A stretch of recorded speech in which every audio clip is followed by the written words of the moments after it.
Squid Game wasn't just entertainment, it was a psychological experiment on 142 million viewers. And if you binged the entire series in one weekend, couldn't stop thinking about it, or felt compelled to keep watching despite the brutal violence, congratulations, you were the subject.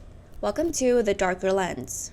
I'm Eisen, and on this channel, we examine the psychology behind the darkest stories in cinema. Today we're dissecting Squid Game, but not the way you've seen before. Everyone talks about the show's capitalism critique, the class warfare symbolism, the shocking deaths, but we're going deeper. We're talking about why you couldn't stop watching, why 142 million people around the world binged a show where people get murdered playing children's games. Because here's the thing, the same psychological mechanisms that trap those 456 players, the show used them on you too. And in the next 12 minutes, I'm gonna show you exactly how. First, let's establish what Squid Game actually is, and I promise I'm not just recapping the plot. The premise is deceptively simple. 456 desperate people drowning in debt are invited to play children's games for 45.6 billion won, about $38 million. The catch? Losing means death. What starts as red light, green light becomes a battle royale of psychological warfare, moral collapse, and survival. But here's what most analyses miss. Squid Game isn't just a story about capitalism or inequality. It's a masterclass in behavioral psychology. The show's creator, Hwang Dong-hyuk, spent over a decade developing this concept. And whether intentional or not, he created a narrative structure that exploits the same exact psychological vulnerabilities as gambling, social media, and addiction.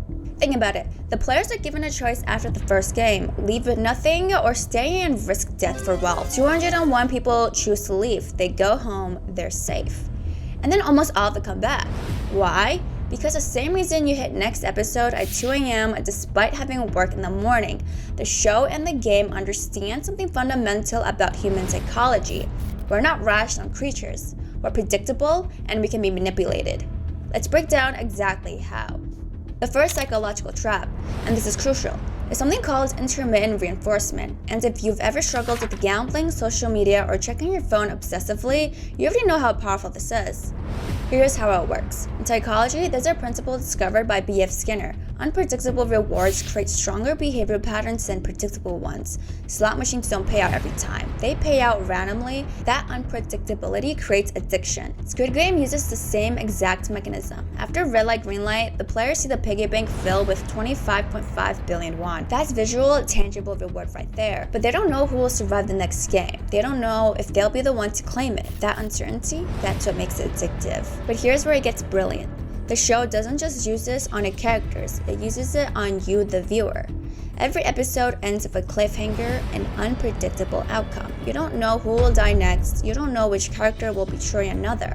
That uncertainty keeps you clicking next episode. Think about the marble game in episode 6. The show spent 5 episodes making you care about these characters. You're emotionally invested. And then it forces them into pairs and tells them one of you dies. The show knows you're hooked at this point. It's too late to stop watching. You need to know what happens next. That's intermittent reinforcement. The reward, resolution, emotional payoff, answers comes unpredictably. And that unpredictability is precisely what makes both the game and the show so addictive. The players can't walk away from the money, you can't walk away from the story.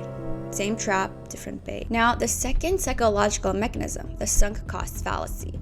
And this one explains why the players and why you kept going even when you knew you should stop. The sunk cost fallacy is simple. Humans have an irrational tendency to continue investing in something because they've already invested so much, even when continuing is clearly harmful. You stay in a bad relationship because you've already spent 5 years in it. You finish a terrible movie because you already watched an hour. You keep gambling because you already lost $500. After red light, green light, half the room is dead. The survivors have seen hundreds of people murdered. The rational choice is obvious. Leave. Take the vote, go home. But 201 people vote to continue.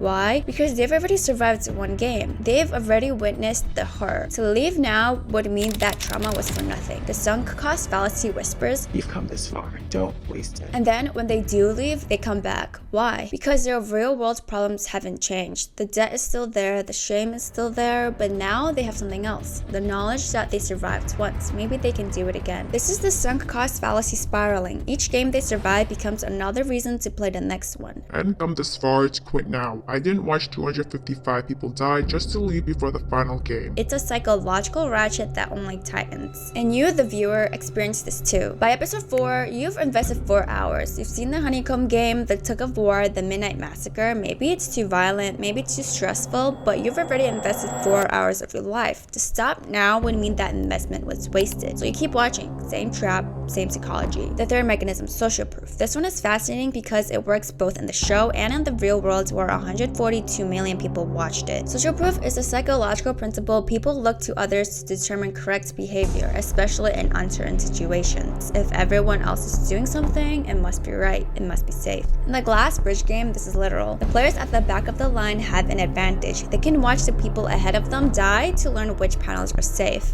They are literally using other people's deaths as information. That's social proof in its darkest form. But the show uses this on you too. When Squid Game launched, it wasn't an immediate phenomenon. It built slowly, then suddenly everyone was talking about it. Your friends were watching it. Social media was flooded with memes, theories, reactions. The red and green aesthetic was everywhere. And that created a powerful form of FOMO, fear of missing out. If everyone else is watching it, you need to watch it too. Not watching means being left out of conversations. It means not understanding the references. Social proof told you everyone's watching it, so it must be worth it. The show's virality became self-reinforcing. People watched because other people watched, just like the players who returned to the game partly because other players did. Herd mentality is a survival instinct, but it's also a trap. Now here's the question that ties this all together. Why do people enjoy watching horror and suffering in the first place? Why did 142 million people choose to watch people get brutally murdered? There's a psychological concept called benign masochism. It's the idea that humans enjoy negative experiences, fear, disgust, sadness, when we know we're actually safe. It's why we ride roller coasters, eat spicy food, and watch horror movies. The fear is real, but the danger isn't. Squid Game exploits this perfectly. The violence is visceral and disturbing. The deaths are shocking. But you're watching from your couch. You're safe.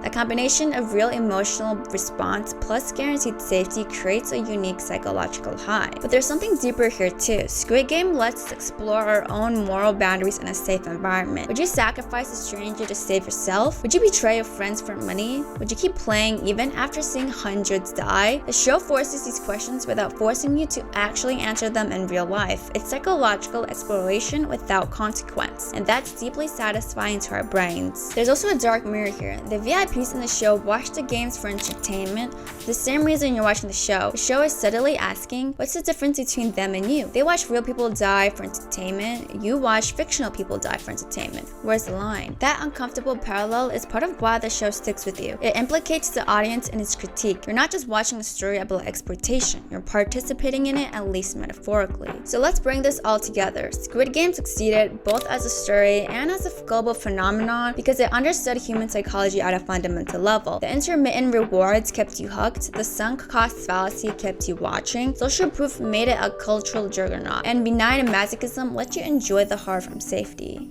The players were trapped by debt, desperation, and the same psychological mechanisms that trap people in gaming, abusive relationships, and destructive patterns. But the show trapped you using the same exact tools, just in a different context. And here's the most fascinating part. Knowing this doesn't make you immune to it. You probably knew intellectually that you were being manipulated while watching. But you kept watching anyway, because these psychological mechanisms don't work on your rational brain. They work on your limbic system, your emotional core, the part of your brain that evolved long before logic did. The genius of Squid Game isn't just its social commentary or shocking violence. It's that the show is what it's critiquing. A system that exploits human vulnerability for profit. The game exploits desperate people.